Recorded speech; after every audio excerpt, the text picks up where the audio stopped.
Hi అండి, అందరికి Apple mango Telugu ఛానల్కి స్వాగతం. నేను ఉషశ్రీని.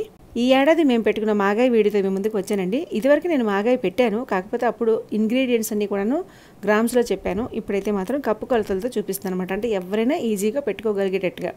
జూన్ నెల వచ్చేసింది కదా, ఇంకేం ఆవకాయలు అనుకుంటారేమో. ఎండలు దంచి కొడుతున్నాయండి, వర్షాలు అయితే మాకు అస్సలు లేవు. చక్కగా ఇప్పుడు కూడా పెట్టుకోవచ్చు. అందులోకి చిన్న పండువాగు వచ్చినా కూడాను మాగాయ పెట్టుకోవచ్చండి. అదే ఆవకాయ అనుకోండి ముక్క మెత్తపడిపోతుంది, కానీ మాగాయ అయితే మాత్రం చేసుకోవచ్చు అనమాట. సో మీకు దొరికితే తప్పకుండా చేసుకోండి. అస్సలు లేట్ చేయకుండా ప్రాసెస్లోకి వెళ్ళిపోదాం. ఇక్కడ నేను 10 మామిడికాయలతో పెడుతున్నానండి. ఇది కారం మాగాయ కనుక సువర్ణ రేఖ లాంటి పుల్లగా ఉండే మామిడికాయలు ఏవైనా కూడాను వాడుకోవచ్చు అనమాట. 10 మామిడికాయలు తెచ్చారండి. ఉప్పు నీళ్ళలో వేసి ఒక 10 నిమిషాలు ఉంచేసి శుభ్రంగా కడిగేసాను అనమాట. తర్వాత శుభ్రంగా ఆరబెట్టేశాను. పీలర్తో తొక్కంతా తీసేస్తాను. ఇక్కడ పీలరు, చాకు, మన చేతులు, ప్లేట్లు అన్నీ కూడా తడి లేకుండా నీట్గా ఉంటాయి. ఈ మాగాయి అనేది 2-3 ఏళ్ళని చెక్కు చెదరదు. ఫ్రిడ్జ్లో పెట్టకుండా బయట ఉంచుకోవచ్చు అనమాట. చాకుతో చక్కగా చెక్కుల్లా కట్ చేసేసుకున్నాను. పెద్దది ఏమైనా ముక్క వచ్చింది అనుకోండి, దాన్ని మళ్ళీ మధ్యలో కట్ చేసేసుకోవచ్చు. ఇలా అన్ని మామిడికాయలకి కట్ చేసుకోవాలి. ఇలా టెంకలు వస్తాయి కదండి, టెంకలు కూడా మాగాయలో వేసుకుంటారండి. చక్కగా ఈ మాగాయతో పాటు ఆ టెంకలు కూడా ఊరిపోయి తింటున్నప్పుడు భలే బాగుంటుంది. కానీ నేను ఎప్పుడు చేయలేదండి, ఎందుకంటే ఈ టెంకలతో పాటు చేసుకున్న మాగాయకి ఆ టెంకలు మునిగినంత నూనె కూడా నేను వెయ్యాలి కదా, అందుకని నేను ఎందుకు అంత నచ్చను. కానీ ఈ టెంకలతో టెంక చారు పెట్టుకుంటే బ్రహ్మాండంగా ఉంటుందండి రుచి. ఆ రెసిపీ ఆల్రెడీ నేను ఇదివరకే పోస్ట్ చేశానండి. ఆ లింక్ కావాలంటే మీకు డిస్క్రిప్షన్లో ఇస్తాను చూడండి. ఇలా అన్ని ముక్కలు కట్ చేసుకున్న తర్వాత దీంట్లో కొద్దిగా పసుపు వేసుకోవాలి, అలాగే ఉప్పు వేసుకోవాలి. అయితే నేను మిగతా అన్నిటికీ మీకు కప్పు కొలతలు చెప్తాను, కానీ ఉప్పుకు మాత్రం కొలత కప్పులతో చెప్పనండి. ఎందుకంటే కొన్ని కాయలు పుల్లగా ఉంటాయి, కొన్ని కాయలు కొంచెం పులుపు ఉంటాయి కనుక ఉప్పు అనేది చూసుకొని వేసుకోవాలి, అంటే అడ్జస్ట్ చేసుకోవాలి. అయితే కొత్తగా చేసిన వాళ్ళు ఎలా అడ్జస్ట్ చేసుకోవాలంటే మీకు ఇక్కడ వివరించి చెప్తాను చూడండి. ఉప్పు అనేది వేసేటప్పుడు వెంటనే మనకు తెలియదు కదా, మన్నాడికి పట్టిన తర్వాత తెలుస్తుంది. అయితే మనం పెడుతున్న పికిల్ అనేది 2-3 రోజులకి ఏమీ పాడైపోదు కనుక కాస్త ఉప్పుని ముందు వేసుకొని బాగా కలుపుకోండి.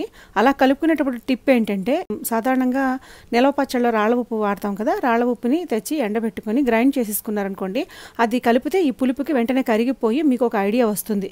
టేస్ట్ చేశారనుకోండి ఉప్పు సరిపోయిందా లేదా అనేది. నాకు ఇక్కడ టైం లేకపోవడం వల్ల రాళ్ళ ఉప్పుని ఆ పాటనే కలిపేస్తున్నాను. సో నాకు ఇది కరగడానికి మన్నాడైనా పడుతుంది కదా, సో నేను మన్నాడు చెక్ చేసుకుంటాను అనమాట.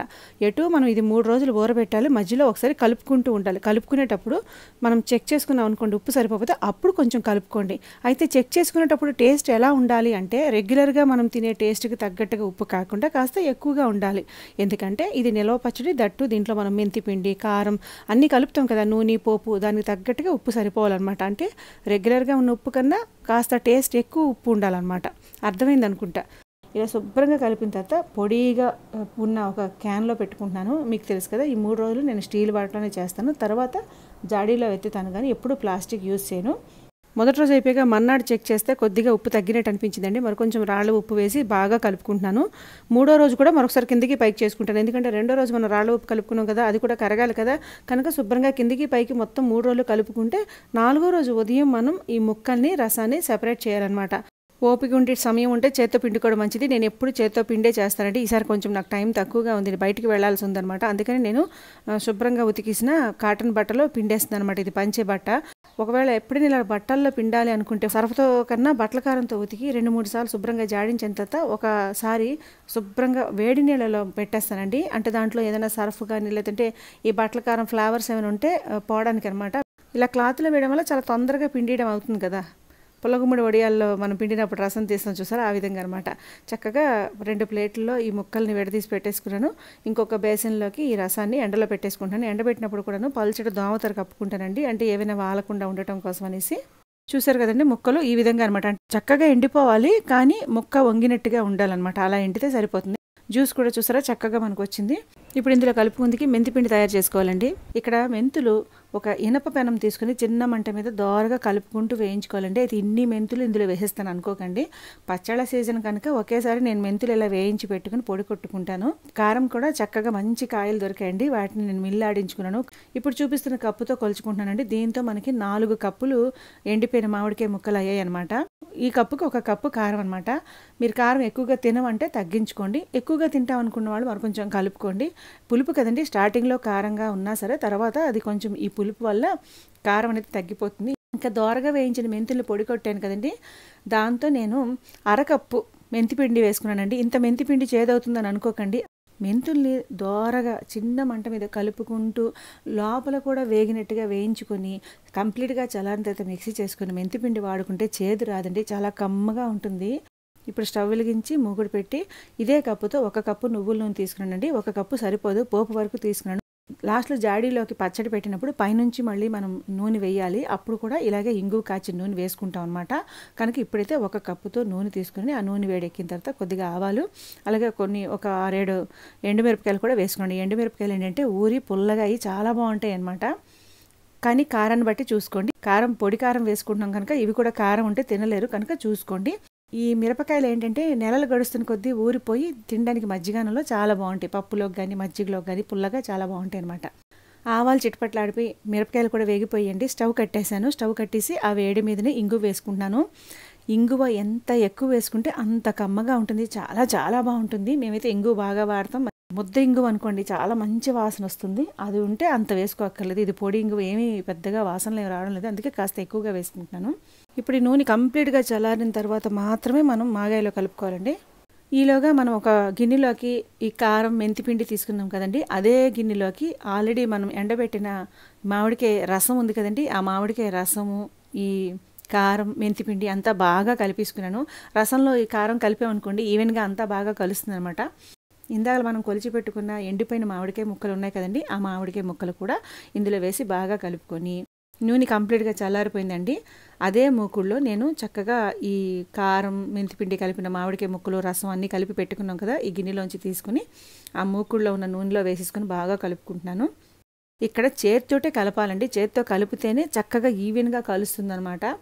నూనె తక్కువగా ఉన్నట్టే ఉంటుందండి, ఎక్కువ నూనె ఇప్పుడే వేసేసుకోకండి. ఇప్పుడు ఇలా కలిపిన తర్వాత వెంటనే మనం జాడీలో పెట్టేయకూడదండి. ఎందుకంటే మన్నాడో లేదా 2 రోజుల నాడో శుభ్రంగా కింద నుంచి పైకి మొత్తం అంతా కలుపుకోవాలన్నమాట. ఎందుకంటే మనం మెంతిపిండి కారం కలిపాం కదా, ఈవెన్గా కలవాలి. జాడీలో ఇప్పుడే ఎత్తేసామనుకోండి కలవదు కదా.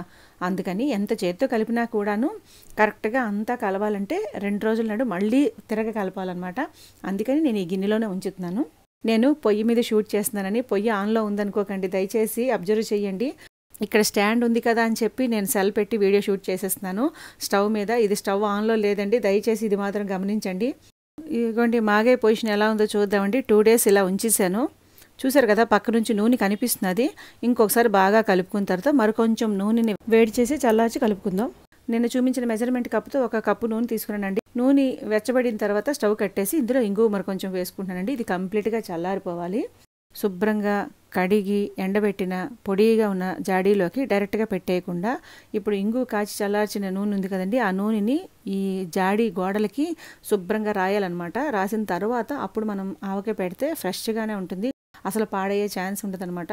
సో ఈ జాడీకి చుట్టూరు గోడలకి ఈ కాచి చల్లార్చిన ఇంగువ నూనె వేస్తున్నాను. ఇంగువ వేసి కాచి చల్లార్చిన నూనెని ఈ జాడీ మొత్తం రాశానండి. మిగిలిన ఇంగువ నూనె ఉంది కదండి, ఇది మాగే మొత్తం మీద కలిపేసి అప్పుడు జాడీలో పెట్టుకుంటాను అనమాట.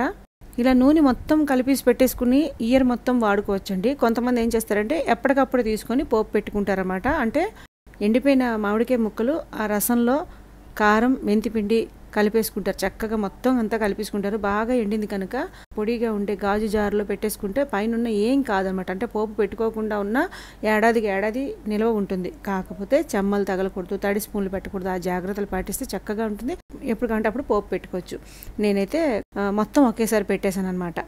బాగా అడిచినట్టుగా చేస్తాను, నూనె పైకి తేలాలి కదా, అందుకని అనమాట. మొత్తం బాగా పెట్టిన తర్వాత అంచులు అంటే జిడ్డు నీట్గా పైన తుడిచేసి ఈ జాడీ మీద మూత పెట్టేసి శుభ్రంగా ఉతికిన పొడిగా ఉండే కాటన్ బట్ట కట్టేసి పైనుంచి తాడుతో కట్టేసామనుకోండి, దీన్నే వాసన కట్టడం అంటారు. ఇలా కట్టేసి ఎక్కడైనా స్టోర్ చేసుకుంటే ఎన్నాళ్ళైనా ఉంటుందండి. అవసరమైనంత వరకు కొంచెం కొంచెం తీసుకొని వాడుకోవాలి, కానీ డైరెక్ట్గా ఈ జాడీతో వాడకూడదు. అలాగే తడి చెమ్మ ఏది తగలకూడదు. ఎందుకంటే సంవత్సరం మొత్తం మనకి అన్నానికి ఆదరవుగా ఉంటాయి కదండి. ఈ ఆవకాయలు కూడా అంత జాగ్రత్తగా చూసుకోవాలన్నమాట. ఈ మాగాయతో మనం చాలా రకాల రెసిపీస్ చేసుకోవచ్చు. అంటే పప్పు చేసుకోవచ్చు, పెరుగు పచ్చడి చేసుకోవచ్చు. మాగాయ పాతపడుతున్న కొద్దీ చాలా బాగుంటుంది, చాలా మంచిది కూడానండి. ఇందులో అంతా మెంతిపిండి వాడాం కనుక మనకు బాడీ చలువ చేస్తుంది అన్నమాట. ఇందులో ఆవు పిండి వాడలే కదా, జస్ట్ మనం పోపుకి ఆవాలు పెట్టుకున్నాం తప్ప ఆవు పిండి వాడలేదు. వెల్లుల్లిపాయలు వేసుకోవడం అవి చెయ్యం. చక్కగా మెంతిపిండి అలాగే ఇంగువ నూనెతోటే చేసుకుంటాం.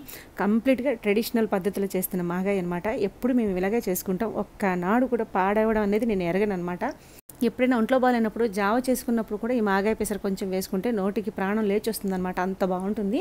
తప్పకుండా ట్రై చేయండి. నచ్చితే లైక్ చేయండి, షేర్ చేయండి. కొత్తగా చూస్తున్న వాళ్ళైతే ఛానల్ని ఒకసారి బ్రౌజ్ చేయండి. మీకు వీడియోలు నచ్చితే తప్పకుండా సబ్స్క్రైబ్ చేయండి. ఉంటానండి, మరో మంచి వీడియోతో మీ ముందుకు వస్తానండి. అంతవరకు సెలవు, నమస్తే.